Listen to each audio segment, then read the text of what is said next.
रसीली हो या अत्यंत फीकी, अपनी कविता किसे अच्छी नहीं लगती, किंतु जो दूसरे की रचना को सुनकर हर्षित होते हैं, ऐसे उत्तम पुरुष जगत में बहुत नहीं है।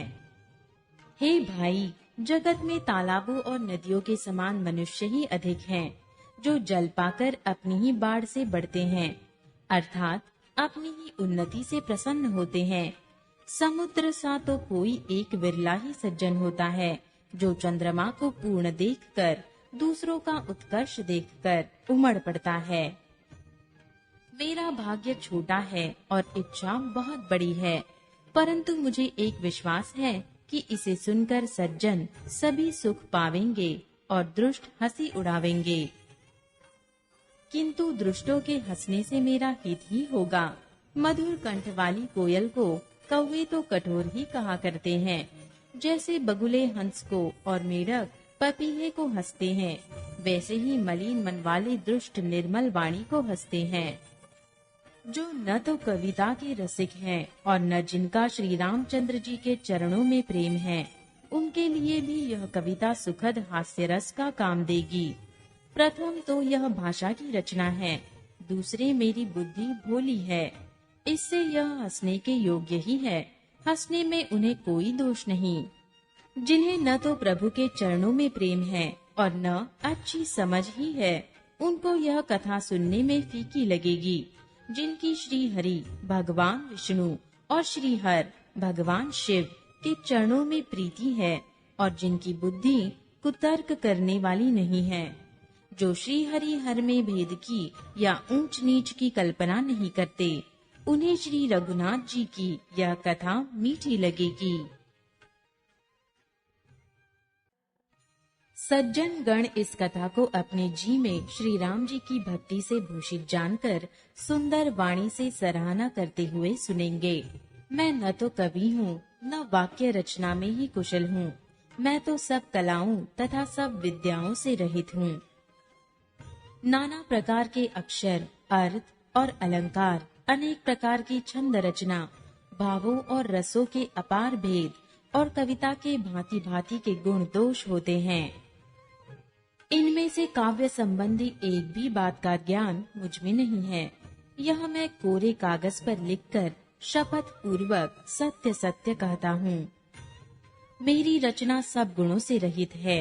इसमें बस जगत प्रसिद्ध एक गुण है। उसे विचार कर अच्छी बुद्धि वाले पुरुष, जिनके निर्मल ज्ञान है, इसको सुनेंगे।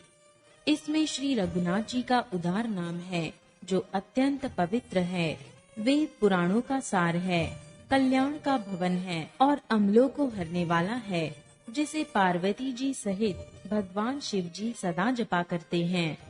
जो अच्छे कवि के द्वारा रची हुई बड़ी अनूठी कविता है, वह भी राम नाम के बिना शोभा नहीं पाती। जैसे चंद्रमा के समान मुख वाली सुंदर स्त्री सब प्रकार से सुसज्जित होने पर भी वस्त्र के बिना शोभा नहीं देती, इसके विपरीत कवि की रची हुई सब गुणों से रहित कविता को भी राम के नाम एवं यश से अंकित जानकर बुद्धिमान लोग आदर पूर्वक कहते और सुनते हैं, क्योंकि संत जन भौरे की भांति गुण ही को ग्रहण करने वाले होते हैं। यद्यपि मेरी इस रचना में कविता का एक भी रस नहीं है, तथापि इसमें श्री राम जी का प्रताप प्रकट है।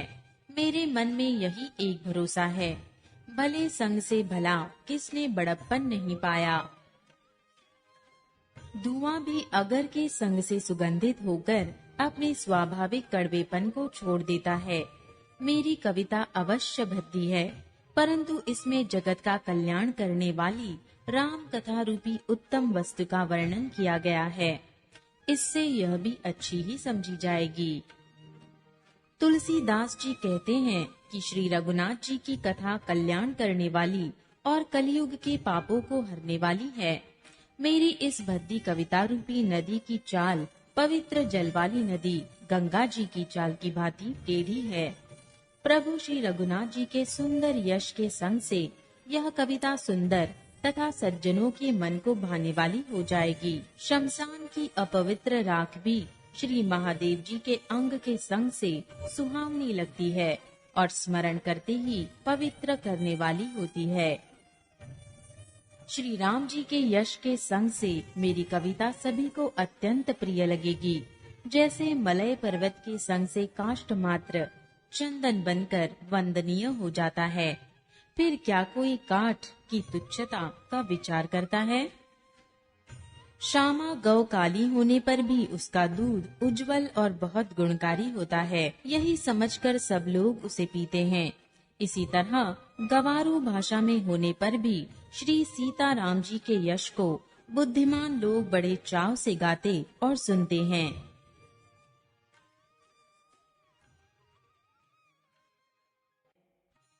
मणि, माणिक और मोती की जैसी सुंदर छवि है। वह सांप, पर्वत और हाथी के मस्तक पर वैसी शोभा नहीं पाती। राजा के मुकुट और नवयुवती स्त्री के शरीर को पाकर ही ये सब अधिक शोभा को प्राप्त होते हैं।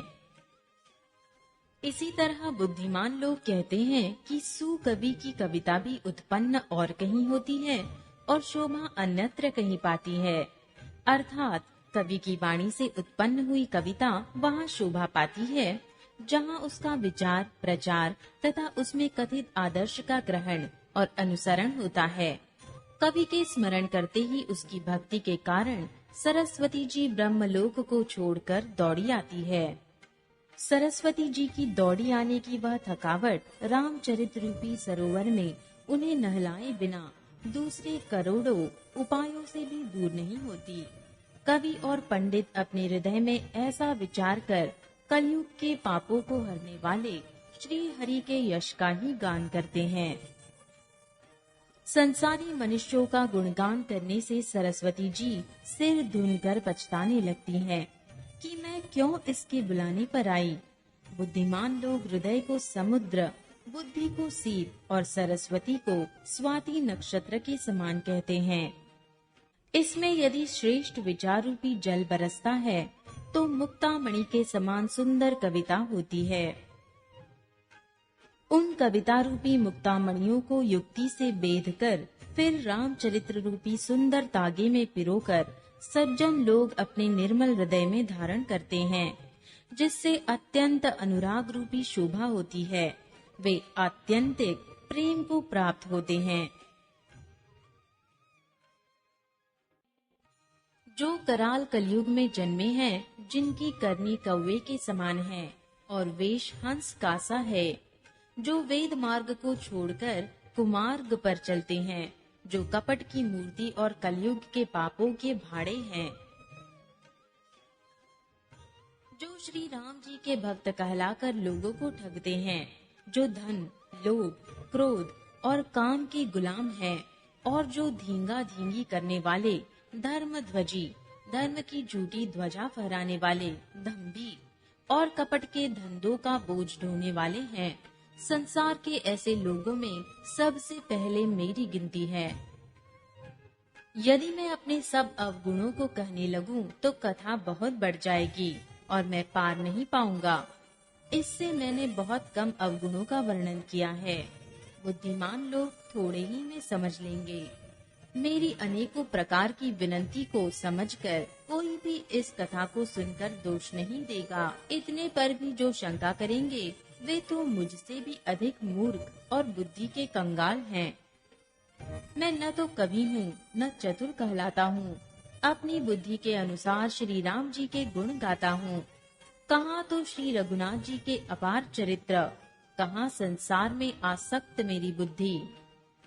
जिस हवा से सुमेरु जैसे पहाड़ उड़ जाते हैं, कहिए तो उसके सामने रुई किस गिनती में है। श्री राम जी की असीम प्रभुता को समझकर कथा रचने में मेरा मन बहुत हिचकता है। सरस्वती जी, शेष जी, शिव जी, ब्रह्मा जी, शास्त्र, वेद और पुराण ये सब नेति नेति कहकर पार नहीं पाकर ऐसा नहीं कहते हुए सदा जिनका गुणगान किया करते हैं। यद्यपि प्रभु श्री रामचंद्र जी की प्रभुता को सब ऐसी अकथनीय ही जानते हैं, तथापि कहे बिना कोई नहीं रहा। इसमें वेद ने ऐसा कारण बताया है कि भजन का प्रभाव बहुत तरह से कहा गया है।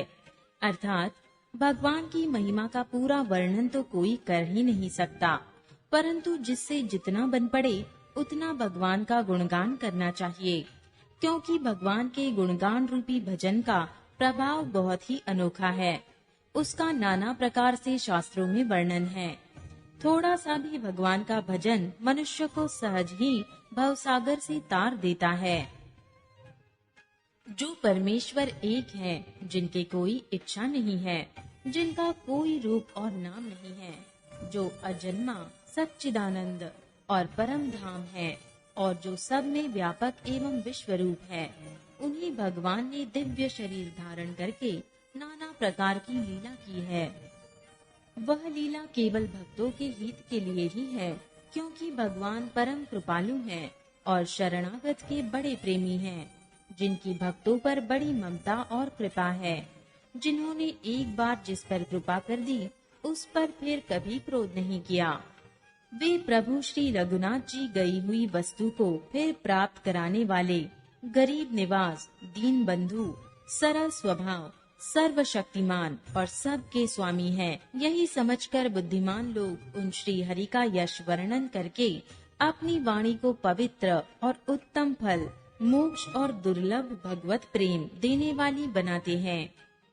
उसी बल से महिमा का यथार्थ वर्णन नहीं, परंतु महान फल देने वाला भजन समझकर भगवत कृपा के बल पर ही मैं श्री रामचंद्र जी के चरणों में सिर नवाकर श्री रघुनाथ जी के गुणों की कथा कहूँगा।